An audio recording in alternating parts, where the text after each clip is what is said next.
I feel like I want to share this message with everybody out there who needs to hear it. A lot of non-native speakers, including myself, want to practice clarity. They want to sound more expressive in the English language. They want to speak with more clarity, more precision. They want to be seen as more articulate and expressive and thoughtful speakers. They want to use fewer words to communicate their ideas. Well, clarity, that's the thing. They're looking for strategies to add more clarity to what they're saying. But many people forget that clarity starts here. Clarity starts from getting a very clear perspective on what's going on in a situation. And a situation, if we talk about communication situations, is never one person. It's never you alone in the situation. Because many people imagine themselves alone with the English language or with their speech when they decide on strategies and ways to improve their language skills. They only consider themselves. It's a very narcissistic approach, if you think about it. They only think about the mistakes they need to avoid, the words they need to choose, the outfit they need to wear, the pronunciation they need to improve so that they make the right impression. And they think that clarity comes from here. No. The more advanced you get, the more you experience that. It's not like somebody tells you, it's not like you see it in the book, but you start experiencing this and you start experiencing the consequences of not having the skill. You want to start with gaining a very clear perspective on the reality of the situation. And the first thing you want to check is the reality of how you feel. That is your emotional state. You can never build a clear sentence and use all the precise words that you might have learned. You can never communicate or deliver your idea in a compelling way from the state of stuckness. A lot of non-native speakers describe their emotional state or their inner state when they have to present in a foreign language as lack of confidence. They say, I don't feel confident. When we start digging into what they mean exactly by I don't feel confident enough, we realize very soon that they don't feel confident about the words they choose, the image they project. They don't feel confident about their grammar, meaning they worry about making mistakes. They might be noticing there are mistakes at the moment of speaking. They might be not aware of their mistakes at the moment of speaking. However, they worry that they might potentially make mistakes in front of people who are, let's say they talk to native speakers, and if a non-native speaker talks to a native speaker, and not a native speaker knows that a native speaker will immediately spot all the mistakes, all the inconsistencies. That's why it's scary. It is. And you probably have experienced this yourself. When you are in a meeting with a bunch of other non-native speakers, you feel fine. You feel more confident about your language. You don't worry about making mistakes as much. But when you have to talk to your American colleagues or your British boss, you become more self-conscious. And you probably don't realize it, but you know that in case you make a mistake, they will hear it. Even if they don't want to pay attention to it, but they'll hear it. Because it's their first language and they immediately notice inconsistencies and things that sound weird to them. Other non-native speakers will make sense of it and they will try harder to understand you because they're going through the same experience. But native speakers, especially people who don't speak any other foreign language, they're more sensitive to that. I'm not saying this is bad or good, it's just a fact. Clarity of perspective and your inner state. When you are in this inner state, which people call lack of confidence, which basically means fear of making the wrong impression. That's what it is. They fear that other people will notice their mistakes, hence they might think that they're less competent, that they're less than, that they're bad students, that they have been learning English for so long and haven't learned anything, or they're not professional enough, or they don't understand what's going on in a conversation, whatever. It's fear of being judged, and it's fear of making the wrong impression. And it has little to do with confidence. When people find themselves in this loop, in this emotional loop, and it happens when when they're having this conversation, or when they have to deliver a presentation for an extended period of time, when it's an hour-long meeting. For some people, 15 minutes are enough. And they find themselves in this emotional loop. They can't get out of this emotion. The more they listen and the more they don't understand what's going on, the more fear they have, the more insecure they feel. And the more they go in this loop, the more stuck they feel. So lack of confidence translates very easily to stuckness. And no strategies, no mechanisms, and no algorithms, and no vocabulary will ever help you in this situation. You might learn as many words as you can. You might have memorized beautiful word combinations just last week.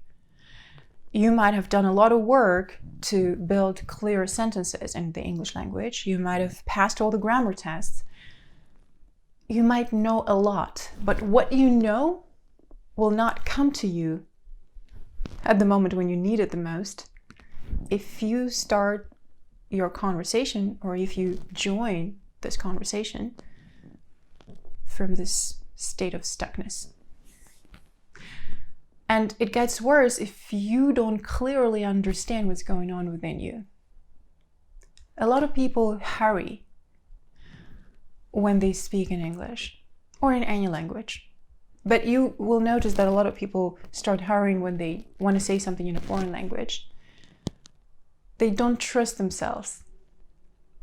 And they don't give themselves enough time to find the right words. They feel this urge to say something, maybe because they think other people will not have the patience to wait for them to figure out what it is they want to say. Maybe they think that they look less competent if they say nothing for 10 seconds. We don't know why they feel the urge to respond immediately. Well, we don't know why every one of them feels that way, but very often the reason is this fear, again, of making the wrong impression. The first thing you want to do when you feel stuck is you want to help yourself get unstuck. I teach a lot of resources to get unstuck when you write in English and when you speak in English. You should start with writing exercises because they're easier. If you're a community member, watch the replay of session 2, where we spoke about self-study and self-help resources to get unstuck when you write in English. It's easier because you have the time to think, you have the time to put your thoughts on paper, you have the time to examine your speech, you have the time to look and analyze your way of structuring sentences and communicating, articulating your thoughts. And you learn to apply each strategy, which takes time, and you learn which strategy works best for you and which strategy makes you feel even more stuck. But the result is always very, very clear. The desired outcome is phenomenal. It's phenomenally clear. You transform sentences that make no sense, you transform run-on sentences, rambling passages, into clear ideas.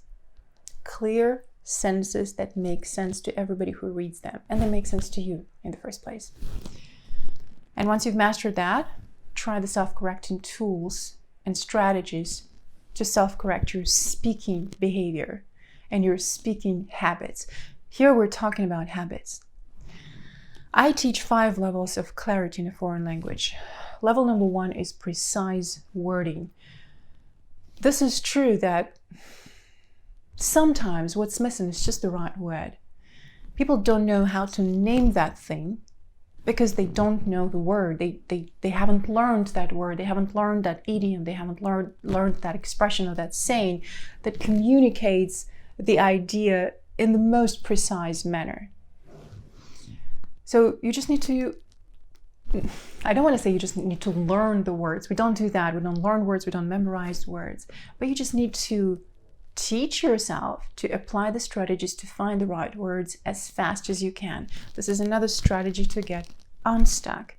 Because trust me, when people feel that they can't find the word for what they're trying to say, usually people do either of the two things. They either get frozen and they get so stuck that they can't get unstuck, so they just say nothing, or they say a lot of filler words and they're trying to think out loud, but nothing comes out, just the filler words and the filler sounds. Because they don't want to accept the fact that they can't say it, and they don't allow themselves to take the time to either find the right word or to ask their conversation partner to help them. They feel that they are not supposed to say, I don't know. They're supposed to reply immediately. And the second scenario is when people start explaining the word that, or the concept or the idea that they see.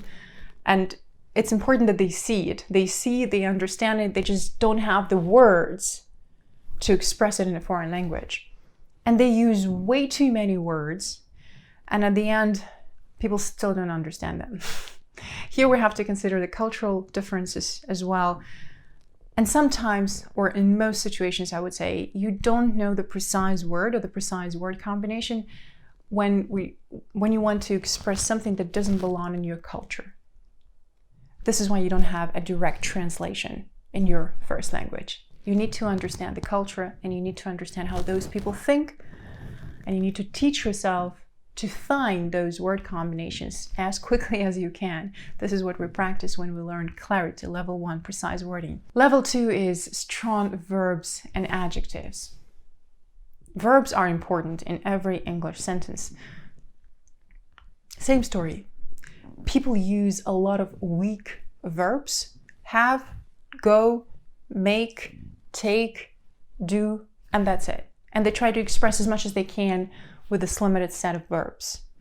To communicate your ideas in a more precise way, you want to give people more precise verbs when you explain what happened. Instead of the word say, instead of the word say, she said, and then my mom said, and then my colleague said, and then everybody said, and then the president said. Try more precise verbs. Try stronger verbs.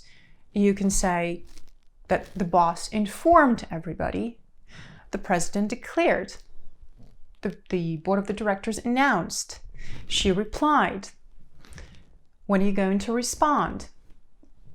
My mom mentioned this store. There are many, many verbs. Verbs of motion are also very interesting, even though in Russian we have so many verbs of motion that are so diverse. And I know it's a nightmare for people from different cultures to learn Russian's verbs of motion. In English, they're simpler. So level 2 embraces a set of exercises where we learn to identify weak verbs and replace them with strong verbs. Level 3 is structure. How do you structure your thoughts? We start very simple. And you can analyze the way you tell stories yourself right now. Is there a beginning, a middle, and an end? Do you start explaining your idea from mentioning the one big idea, the main thing? Or do you start by listing unimportant and irrelevant details, and nobody can really understand where you're going with this? So we'll learn to structure our message. Level 4 is about making the right connections. How do you connect your ideas? How do you connect words and sentences? Do your words flow? Does your speech flow like music? Does it make sense? Can people follow you? Can you read the feedback? And if necessary, correct the course and steer the conversation or the presentation in the right direction. It's not only about adding transition words, because a lot of non-native speakers do those exercises. They're not bad exercises, but there is so not enough to learn to connect your ideas. They think they need to connect two sentences with one of the words from the list. However, besides, therefore, meanwhile, blah, blah, blah, all those transition words. This is so not enough. You can connect your ideas by making references to earlier sentences, by showing contrast, by comparing things. There are so many different ways to reference your ideas and to connect them nicely and logically and create a coherent flow. And level number 5 is intonations. That's probably the most difficult one. And this is where you need total clarity on what's going on with your emotions. What's going on in the situation, meaning can you read the feedback from another person? Can you understand their emotional state? Can you understand where they're coming from? Because this will affect your intonation. Every time you're in a conversation with anybody, you're in a relationship with that person. And the goal of communication is to build a relationship and then probably to maintain that relationship. You want to ask yourself these questions. Who do I want to have a relationship with? Do I have to respond immediately? Do I have to answer this question? What is their intention when they ask me this question? Do I need to hurry to respond? Can I allow myself to say nothing? Can I end the conversation if I need to? Can I change the tone of the conversation? Do I have the power to steer that conversation in a different direction? You have the power to ask these questions and to act absolutely in every conversation. Because if this is a relationship, we want to assume that both people are equally interested in having and maintaining that relationship. And when you understand that this is a relationship that you want to nurture, you will pay more attention to your intonations because they communicate so much more than your words. You cannot learn intonations in a foreign language. It's not like there is a set of patterns that you choose from, that you learn and then you choose from as you go. It's not like learning a new accent. And it's not a phonetic drill. It is all about your inner state. How are you feeling right now? Do you want to be in this relationship? Are you happy in this relationship? How does another person make you feel? How do you feel? Do you feel stuck? Do you need help to get unstuck? How do you practice all these 5 things? You start with very simple exercises where you learn to find precise words to say what you want to say. A lot of people think it's okay to give their conversation partner a bunch of seemingly similar words, and they think it's okay to give their conversation partner a job to select the word that describes the situation or the idea the best. You don't want to give people a job. When you are having a conversation with them, nobody wants that. Everybody wants to be understood, and everybody wants this relationship to feel like a good relationship where connection is instant, where communication is easy, where we understand each other.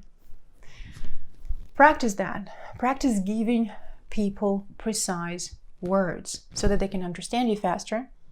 And, this moments when you click happen a lot faster and a lot more often. And start paying attention to your emotional state. I will not get tired of repeating this idea. Language doesn't exist separately from your personality. We cannot look at language separately from the person who learns to speak that language. We're not learning a language as a linguistic discipline here. Well, at least that's not my work. I create methodology and I teach the methodology of achieving native-like fluency in a foreign language, and it applies to any European language, including Russian, German, English. But I'm focused on improving my English skills. And I've already done it. I've already applied those strategies to improving my German, and I teach this relative to the Russian language. But my point is that we look at a methodology to teach a human being. And when we learn a language, we learn to speak a language. We don't learn about the language. Because a lot of people approach learning a language like this. I want to learn everything about the English language, all the words, all the grammar, all the rules. This is so not enough. Once you get to a more advanced level, you start realizing this yourself. This is so not enough. And what we add here at this level and what we start looking at is the synergetic relationship between the language and the person who speaks this language. Language and identity. The choices you make and the language choices you make are deeply rooted in your emotional state, in your inner state. If you want to speak with more clarity and more precision, you need to achieve more clarity in here, in yourself.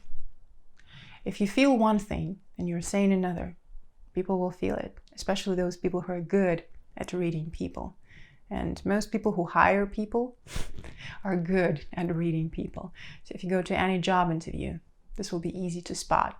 Another good exercise to practice clarity is to do a journaling exercise. And it's a very simple exercise. Let me explain. Many people don't like journaling because they think they have nothing to talk about, they have nothing to write about, and they sit with a pen in their hand, not knowing where to begin and not knowing how much they're supposed to write. Don't approach it this way. Tell yourself that you want to commit to the practice of writing down 2 sentences every day. And in these 2 sentences, you want to answer one of the questions, either of the questions. What did I like the most about my day? Or what surprised me the most today? And your limit is 2 sentences. You cannot write more than 2 sentences. You can write 1. If you are not a native speaker, just like myself, practice completing your sentences. Make and write complete sentences. This should become a habit. Because if you don't have this habit, then you will have a habit of dropping your sentences halfway when you speak, and your speech will sound like a bunch of run-on sentences. But when you have that limit, you know that you only need to write 2 sentences. You will choose your words more carefully. And it will give you a sense of accomplishment and will give you more satisfaction because you know exactly that it's going to be over soon. You know it's not going to take a lot of time. Well, I hope this video was useful. And if you want to learn more about clarity, or if you have questions about clarity, if you have tips on how to practice clarity when you speak in a foreign language, please share your ideas, questions, and suggestions in the comments. I'll see you in the next videos.